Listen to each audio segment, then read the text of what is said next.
Assalamualaikum warahmatullahi wabarakatuh.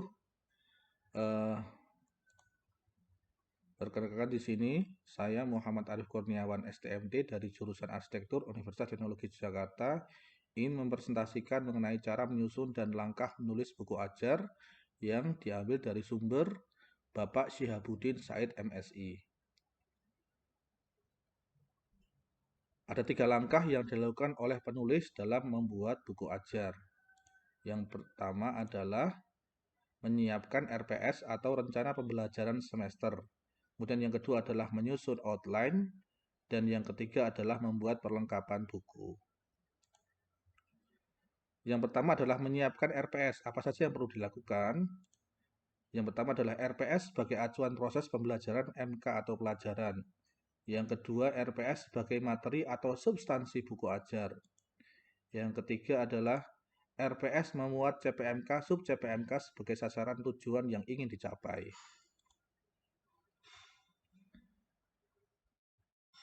Kemudian yang kedua adalah menyusun outline. Apa saja yang diperlukan dalam menyusun outline? Ada tiga hal yang perlu dibahas. Yang pertama adalah bagian awal atau pendahuluan. Apa saja itu? Yang pertama adalah deskripsi mata kuliah atau MK. Kemudian yang kedua adalah CPMK dan sub CPMK. Yang ketiga adalah petunjuk penggunaan buku ajar. Kemudian yang terakhir adalah yang keempat, kompetensi prasyarat.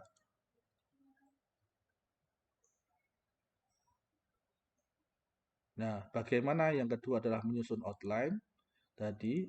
Yang kedua, setelah pendahuluan adalah bagian isi. Apa saja itu bagian isi? Yang pertama adalah judul topik pembelajaran. Yang kedua, uraian tentang kegiatan pembelajaran. Yang ketiga, materi yang sesuai. Yang keempat, kesimpulan. Yang kelima, evaluasi.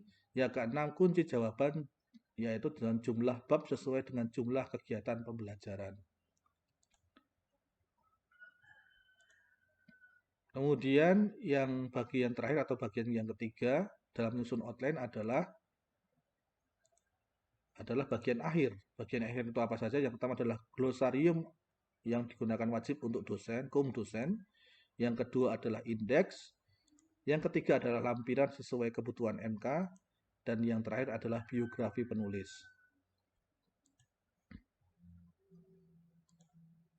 Yang terakhir dalam menyusun buku ajar adalah perlengkapan buku ajar. Apa saja perlengkapan buku ajar? Yang pertama adalah cover atau judul besar buku. Yang kedua, lembar persembahan sesuai kebutuhan.